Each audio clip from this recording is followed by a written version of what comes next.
E kultivimit të bimëve narkotike, konkretisht të kanabisit, një kërkesë kjo e ardhur nga deputeti Koço Kokdhima. Ne kemi të ftuar sot zotin Kokdhima. Mirë se erdhët në studio.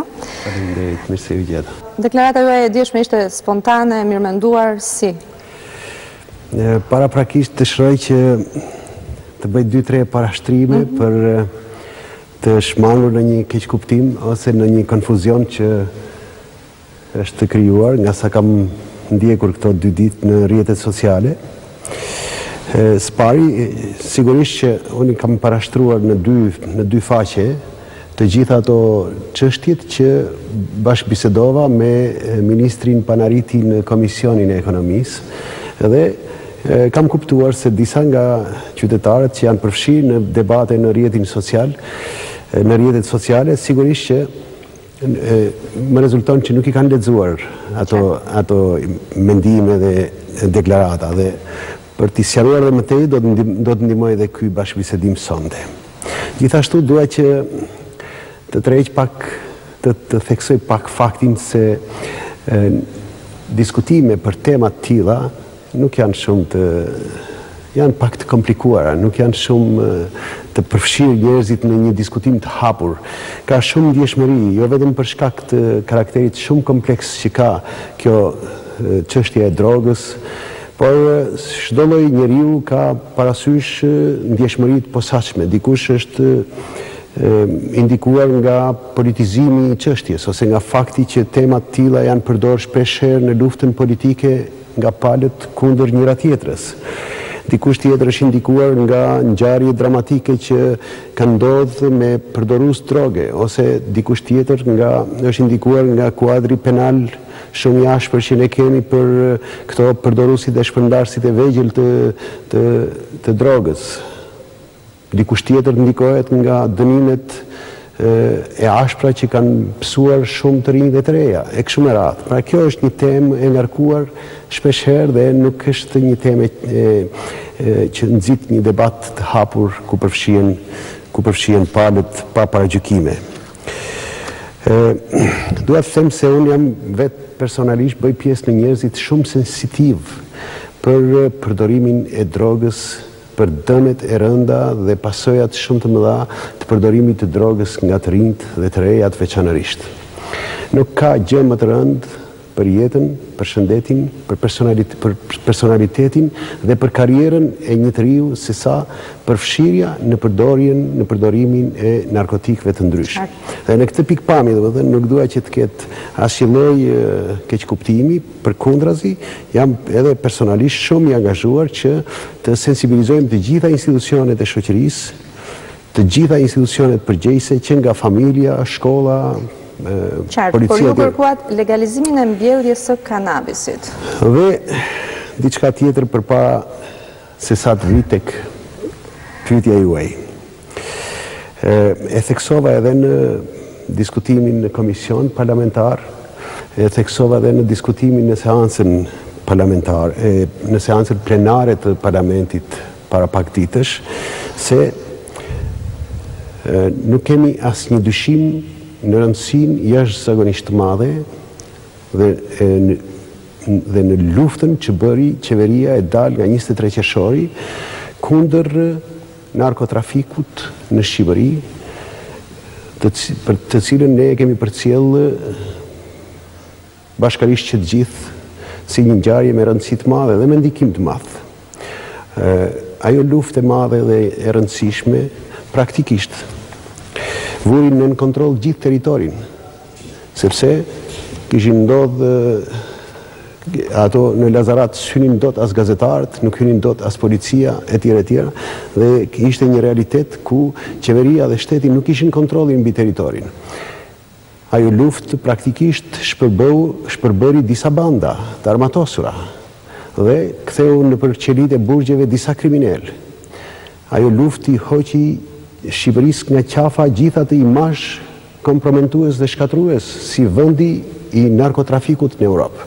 Kështu që ne nuk kemi dyshim në rëndësinë e kësaj lufte. Unë kam qenë mbështetës dhe mbetem një mbështetës i vendosur i kësaj lufte që bëri qeveria jonë dhe policia e shtetit. Dhe me këtë diskutim që unë bëj, nuk jam duke thënë se shiko, ka në një shpresë për të rikthyer këtu kohët e Lazaratit të atëhershëm. Koha e narkotrafikut dhe narkotrafikantëve në Shqipëri ka përfunduar njëherë e përgjithmonë. Kjo është një... Por ju doni që shteti të merret me kultivimin e kanabisit. Si e mendoni të? Tashi, kjo luftë që bëri qeveria jonë praktikisht u shoqërua me azisimin e gjithë atyre plantacioneve të kanabisit, ku prodhohesh një sasi e rëndësishme kanabisi dhe eksportohesh në Europë në rrugë ilegale nga trafikantët kryesisht, apo jo, miliarda dollar në vit. 4.5 miliard euro. Një sasi shumë e madhe kjo, që nuk është pa ndikim në ekonominë e qytetarëve të Shqipërisë, pavarësisht se sa i takon trafikantëve, sa i takon atyre prodhuesve të vegjël etj edhe efektet që krijon ky fluks paraje në një masë caktuar në ekonominë e vendit. Ky është një realitet që Qartë. Pra, ne kemi më pak para të prodhuara, por këto para nuk hynin në Lazarat, nuk ishin në Shqipëri, sepse me një popullat prej 5.000 banorësh, Lazarati duhet kishte një prodhim të brendshëm bruto për frym prej 54.000 eurosh, nëse këto para do të qëndronin në Lazarat. Pra janë para që ju doni këti fusni në sistem. Unë nuk flas për Lazaratin këtu, sepse kanabisi nuk e ka prodhuar vetëm Lazarati, por e kanë prodhuar edhe fshatar tjerë në për Shqipëri, në veri edhe në jug të vendit, sigurisht që nuk kanë qenë të përqendruar në atë mënyrë, si në Lazarat, dhe nuk kanë qenë atje ato trafikantët e zotronin atë territor në Lazarat. Por kanabis janë mbjellë dhe në vendet tjera. Dhe ideja është që gjithë këto zona që kanë zhvillu kanabis, sigurisht që ato dhe pjesa tjetër e bujqësisë së Shqipërisë ka nevojë për zhvillim. Dhe nga ana tjetër, kanë nevojë për mbështetje, për subvencione, sepse bujqësia pa subvencione nuk mund të ngrihet në kam. Dhe kjo ishte një tezë me rëndësi që ne diskutuam edhe në parlament, në seancën e plenare të parlamentit, edhe në komisionin parlamentar. Pra diskutuam se çfarë burime mund të gjenden dhe si mund të ngrihet kjo bujqësia jonë në terma afat shkurtra dhe afat mesme. Nuk flasim për terma afat gjata, sepse në terma afat gjata strategjia që ka adoptuar qeveria jonë është një strategji që meriton gjithë besimin se do t'japi sukses çdo vit që kalon. Qartë. Zoti Kokdima, nëse ju kuptoj drejt doni që këto paratë të cilat i merrnin narkotrafikantët, kontrabandistët të menaxhohen tani nga shteti, si mendoni ju se mund të funksionojë kjo platformë? Në diskutimin që kemi bërë në komision, unë kam diskutuar me ministrin dhe i thash se padyshim që nga këta prodhues ilegal është bërë i njohur në Europë një kanabis me karakteristika dhe cilësi të caktuara që buronte nga tregu shqiptar dhe është një produkt i identifikuar tani më. Europa ka shumë veprimtari prodhuese për kanabisin, të cilat janë aktivitete legale. Unë jam referuar në këtë diskutim me ministrin industrisë së farmaceutikës. Dhe industria e farmaceutikës është një industri miliardash, nuk është një industri e parëndësishme, që prodhon edhe kanabisin dhe përdor dhe kanabisin, prodhon dhe përdor edhe opiumin, ashtu si që përdoren edhe bimë të tjera medicinale.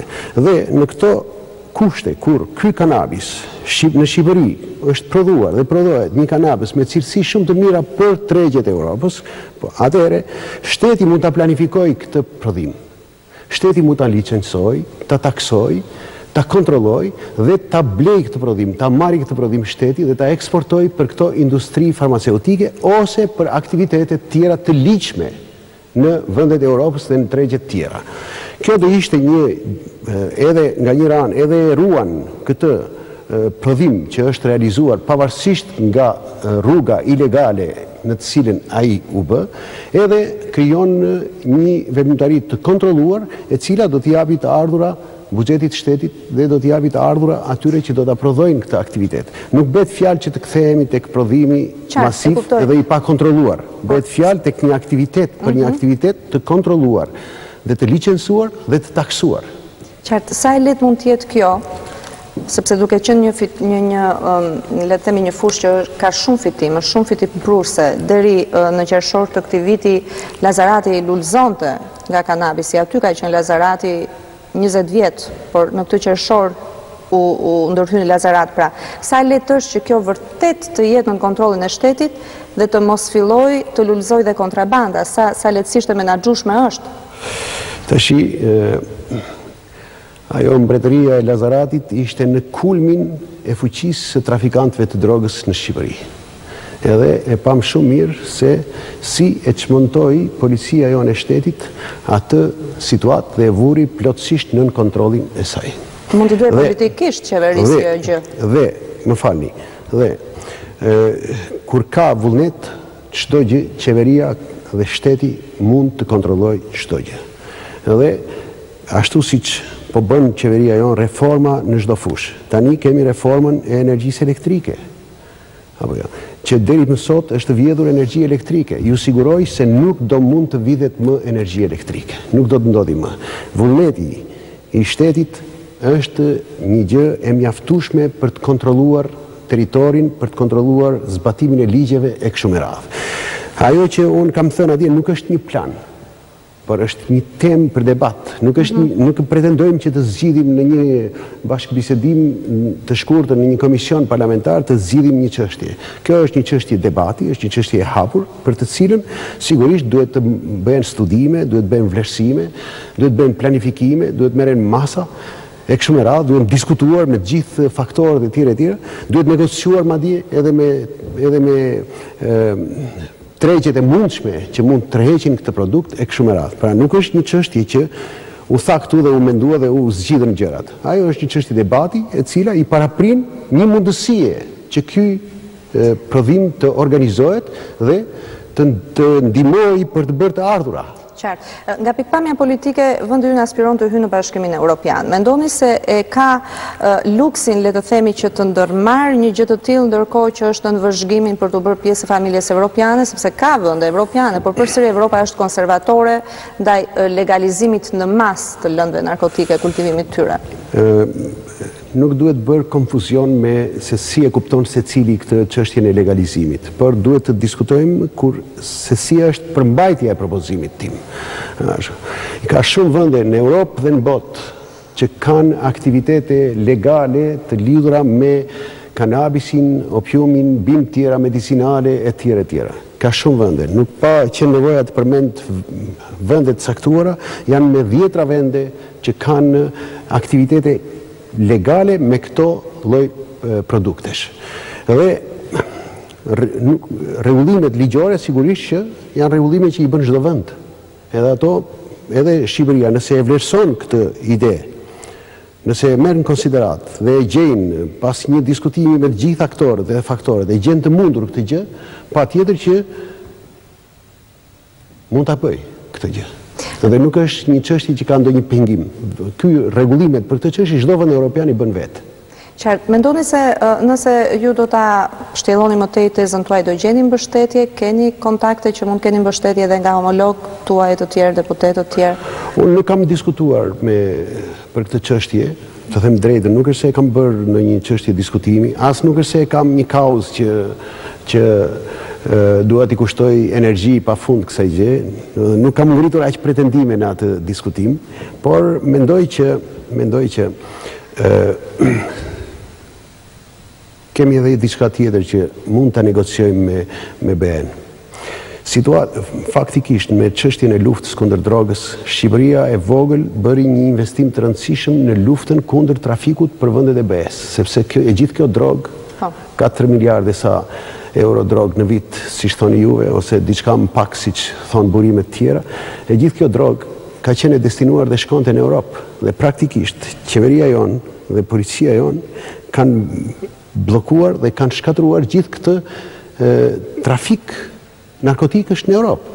Dhe në këtë rrethana, ne në situatën që jemi sot, që kemi nevojë për shumë financime për bujqësinë, kryesisht për vaditjen, për kullimin, dhe për shumë histori të tjera të bujqësisë, ne patjetër që kemi nevojë për të mbështetemi nga Europa, të mbështetemi me grande në buxhet, me qëllim që të paktën 4-5 vjet, sa duhet për t'i dhënë rrugë bujqësisë, për të ngritur një bujqësi, ne kemi arsye të plota, por dhe ky kontribut që kemi dhënë me këtë rast shumë i madh për mundësitë tona, edhe me ndikim të madh social-ekonomik tek ne, edhe në këtë rast kemi arsye dhe argumente t'i kërkojmë BE-s më shumë mbështetje për bujqësinë shqiptare, që ajo rrugë që ka ndërtuar Ministria jonë e Bujqësisë dhe Qeveria jonë, si për një sistem të tërë masash që synojnë të ngrejnë ekonominë bujqësore, ajo rrugë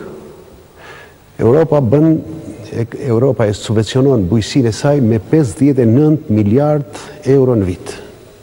Ka që subvencione të mëdha. Ne kemi një ekonomi tani kufitare me Europën. Edhe bujqësia jonë duhet të konkuroj me këtë bujqësi. Pra, është një si të negociushëm këtë fakt. Jo, e konsideroj dhe kjo ishte një nga çështjet që biseduam me ministrin në komisionin parlamentar. Pra, nga njëra anë, ne duhet kërkojmë të negociojmë më shumë mbështetje për bujqësinë e Shqipërisë, dhe nga ana tjetër nuk duhet të nënvlerësojmë asnjë mundësi që të rrisim ekonominë, të rrisim GDP-n, të rrisim buxhetin e shtetit, të rrisim taksat, që ato kontributet në buxhet dhe të bëjmë më shumë sukses. Teza juaj mund të jetë një tezë edhe shumë populiste, por edhe mund të ngjalli kundërshti politike. Jeni përgatitur që mund të keni dhe njerëz që mund ta përdorin politikisht këtë ndaj jush, sepse faktikisht në vendet ku ka kultivim të bimëve narkotike janë shoqëruar dhe me liberalizim të ligjeve dhe penaliteteve dhe për përdoruesit. Pra unë kam parasysh Hollandën, kam parasysh vende të tjera ku përdoruesi nuk dënohet me 5 deri në 7 vjet burg apo me 3 deri në 5 vjet burg siç është ne, por dënohet vetëm me një gjop. Pra, mendoni që do të vijeni pak në qendër të ciklonit, le të themi, sepse kjo mund të përdoret edhe sikur po kërkoni liberalizim të tregut të përdorimit të përdoruesve? Shiko, diskutimi im është shumë i qartë. Edhe unë jam i fokusuar, ky është një debat ekonomik në thelb. Sigurisht që ka edhe ndjeshmëri të gjerë, si që është, unë e thash vetë këtë, që ka ndjeshmëri, ka sensibilitet për temat tilla, por njerëzit duhet kuptojnë atë që unë them, jo atë që kanë vetë në mendje. Nuk është problemi që do kem unë ndonjë, sepse ne jemi një vend demokratik tani, kemi liri të plot mendimi, mund të diskutojmë pa paragjykime pikpamjet që dhe të gjejmë përmes diskutimit hapur dhe pa paragjykime të gjejmë zgjidhjet më të mira që i bëjnë punë vendit. Nuk është puna se kush është këtu në qendër e kush është i rrezikuar të sa mbështetje do ketë e tjera. Këto janë çështje pa asnjë rëndësi. Tezën tuaj do ta shtjelloni më tej përveç Komisionit Djeshëm Parlamentar të Ekonomisë. Keni ndërmend që ta bëni publike diku tjetër apo të ftoni njerëz të tjerë si do eci apo do jetë thjesht një tezë që kjo tezë është tashmë publike. Unë pikpamjet dhe idet që kam për të gjitha gjërat i bëj publike. Edhe në diskutimin tim në parlament dhe në çdo rast, unë i kam shpalosur idetë e mia për çdo çështje në mënyrë të hapur, pa pretenduar që ato janë idetë më të mira, pa pretenduar që unë kam të drejtën ose kam atë, si më thënë, gjithë argumentat janë me mua, por duke qenë komplet i hapur që këto ide mund të jenë mund të shkojnë shumë mirë, mund të ndryshohen, mund të... Unë nuk kam ndonjë pretendim këtu. Kjo është një gjë që kur e pash këtë mënyrën se si u diskutua këto 2 ditë, në fakt, e kuptova se unë nuk kam pas kaq shumë pretendim në fakt. Kam pas një ide që mendoj se ekspertët dhe specialistët, veçanërisht të Ministrisë Bujqësisë, pa dhe institucioneve tjera, duhet ta vlerësojnë pa pasur në një frikë ose në një merak nga ndonjë paragjykim, dhe duhet shikojnë se si intereson vendit kjo. Nëse kjo është një gjë që na intereson dhe nëse në këtë rrugë ne mund të prodhojmë një kontribut të rëndësishëm për buxhetin e shtetit dhe për mbështetjen e bujqësisë sonë, nuk duhet kemi merak për gjërat tjera, por duhet ecim me vendosmëri edhe t'i shikojmë këto çështje. Në fakt, ju kemi ndjekur në Komisionin Parlamentar të Ekonomisë, keni qenë disi jashpër me ministrat. Si ju janë dukur ministrat në paraqitjen e projekt buxheteve të tyre? Nuk kam qenë, nuk mendoj se kam qenë i ashpër. Kam parasysh për zotin Beqa, shpresoj të jeni ndryshe nga fjalët që thatë si ministër, ju citoj korrekt. Po, unë nuk jam i ashpër, atje ne diskutojmë në një frym të hapur shoqërore. Sigurisht që mund të ketë edhe njerëz jemi, mund të ketë edhe në një emocion ndonjëherë. Ministrat janë para presionit. Ne kemi gjithashtu presion tjetër si deputet. Ne bëjmë zëdhënësin e gjithë elektoratit tonë atje. Ndonjëherë presim më shumë vëmendje dhe nuk jemi gjithmonë të prirur për të kuptuar se sa pak mundësi kanë dorë një ministr ose një tjetër e kështu me radhë, por ky është një dialog shoqëror, është një debat shoqëror, është një debat normal. Unë debatova me ministrin Panariti, po e thashtë edhe atje, pavarësisht nga debati që bërëm me të, kam një vlerësim jashtëzakonisht të veçantë për të dhe për stafin e tij. Dhe është një nga dikasteret që është mbreslënës për punën që bëjnë. Por kjo nuk do të thotë që ne të mos debatojmë dhe të mos shfaqim pikpamje dhe mendime të ndryshme. Qartë. Mendoni se është një moment që mund të ketë dhe një rishikim, një rikompozim qeverisë nga çfarë ju shikoni me ministrat që keni përballë? S'kam pas kur në një informacion të tillë dhe një ide. Jo, nuk e kam këtë ide fare. Unë nuk është se njoh shumë mirë punën e çdo ministri, por për aq sa unë e njoh, mendoj se ministrat tanë janë shumë të motivuar dhe bëjnë përpjekje të mëdha. Nuk është e thjesht puna në Shqipëri, nuk është një gjë e thjeshtë. Shteti jonë ka një pravambetje shumë të madhe, ka mungesa shumë të mëdha. Ka probleme shumë të mëdha të trashëguara. Dhe ne kemi një ekonomi shumë të dobët. Trashëgojmë një ekonomi jashtëzakonisht të dobët dhe një pozitë shumë të dobët. Kështu që nga kjo pikpamje, kushdo që të jetë ministër dhe kushdo që të jetë në qeveri, në Shqipëri do ketë vështirësi shumë të mëdha. Unë e kuptoj shumë mirë këtë gjë. Është vënë re kohët e fundit në Komisionin Parlamentare kryesisht se mungon dhe opozita atje, që duket sikur opozitën po e bëjnë deputetët e Partisë Socialiste, kryesisht deputetët e vjetër, kanë qenë ish kryeministra, ish ministra, dhe duket sikur ka dhe një lloj balance mes të vjetërve dhe të rinjve. Kam parasysh kryeministrin Rama që pati me zotin Majko një përballje, le të themi, etike të ideve. Mungesa e opozitës në parlament dhe në komisione është një mungesë shumë e madhe.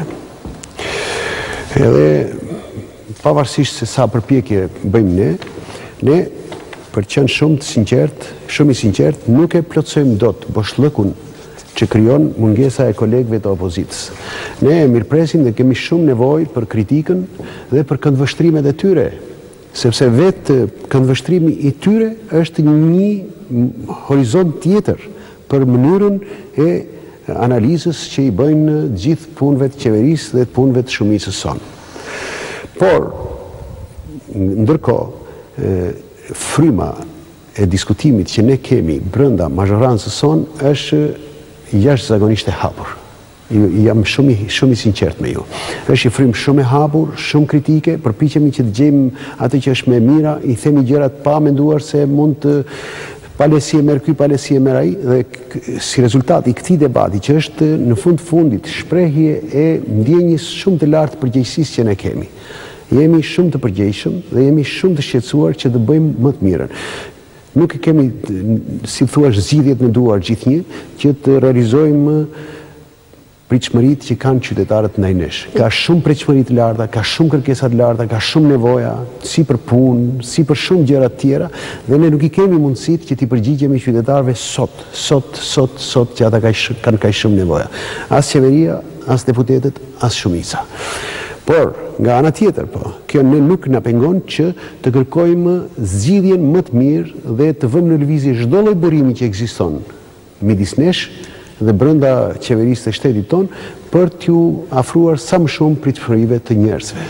Kundërshtarët politik tuajët, flas të mazhorancës, kanë një element e quajnë kryeministrin Rama arrogant. Si është në opinionin tuaj qeverisja? Është arrogante, kryeministri është arrogant?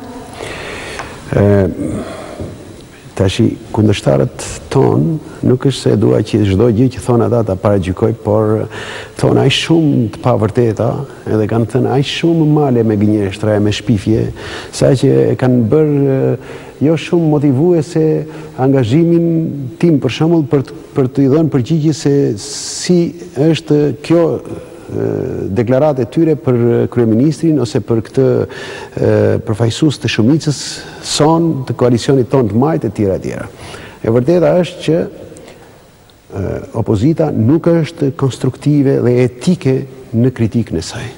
Dhe në shpifjet e saj përdor pa kufizim lloj gënjeshtrash. Kështu që në vlerësimin tim, qeveria jonë dhe kryeministri jonë kanë bërë punë jashtëzakonisht të shkëlqyera në 1 vit e gjysmë. Jo 1 vit e gjysmë, por është më pak se gati 1 vit e 1 muaj realisht në qeveri. Kanë bërë reforma mbreslënëse të cilat nuk japin rezultate sot për sot, por janë shumë të rëndësishme për të ardhmen e brezave në Shqipëri, janë të rëndësishme për të ardhmen e vendit. Ato janë me kosto për ne, shpeshherë, por janë të domosdoshme. Po, ata qytetarë që na ndjekin nga janari do kenë taksa më të larta, energji më të lartë elektrike? Nuk bëhet Shqipëria duke mbetur peng i vjedhjes së energjisë, i hajdutërisë, i informalitetit. Nuk kemi për ta ngritur dot kokën në qoftë se nuk e zgjidhim këtë situatë. Ashtu si ajo gropa e rëndë që kishim në pushtetin vendor, që do marrë zgjidhje me reformën administrative, territoriale, ashtu çështja e energjisë, një çështje që e mban Shqipërinë në gjithë këtë informalitet dhe në gjithë këtë pabarazi reale përpara ligjit dhe përpara vlerave të shoqërisë. Kështu që kjo është një çështje që duhet zgjidh patjetër. Dhe qeveria ka marrë masat plota që shtresat e pambrojtura në nevojë që s'kanë mundësi t'i përgjigjen kësaj situate, do t'i kompensojë që të mos kenë pasoja. Kompensimi nuk është ai duhuri, megjithatë ky është një debat ndoshta që duhet më tej, sepse 7.000 lekë të vjetra për një krye familjar, ndërkohë që hiqet fasha e 300 kilovatëve dhe ne me matematikën nga nxjerrim që si del. Keni parasysh që Shqipëria do të ndryshojë nën qeverinë tonë çdo ditë për mirë. Do shtojë burimet e veta dhe do shtojë mbështetjen për këto shtresa. Sot është ky kompensim pas X muajsh, kur ne të kemi një situatë tjetër ekonomike, sepse me këto reforma që bën qeveria jonë dhe me angazhimin dhe mbështetjen e gjithë qytetarëve të vendit dhe me iniciativën e sipërmarrësve të vendit, pa dyshim që ekonomia jonë do pësojë rritje të shpejtë. Dhe ne do të dalim nga kjo gropë dhe nga ky kompromentim i madh i gjithë ëndrave të vendit tonë për zhvillim dhe për prosperitet. Pyetja e fundit, nesër ka një protestë opozita, njerëzit do dalin të kundërshtojnë rritjen e taksave, masat e fundit qeverisë.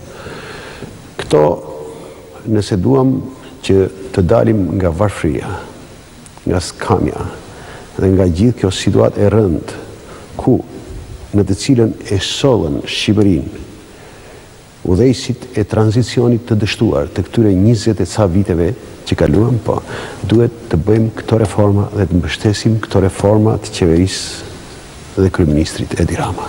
Nëse dëshirojmë të dalim nga gjëra perfekte nuk ka. Gjërat janë gjithmonë të diskutueshme, por këto reforma duhen patjetër të ndodhin. Kush merr një mall duhet ta paguajë atë. Ndryshe nuk ka sistem, nuk ka rent, nuk ka ligj, nuk ka asgjë. Dhe ne nuk shkojmë dot përpara. Kështu që opozita e vendit duhet të bashkëpunojë me qeverinë për reformat që kanë rëndësi signifikative, do me thënë se për të ardhmen e vendit, edhe për daljen nga ky kolaps në cilin është Shqipëria praktikisht prej vitesh.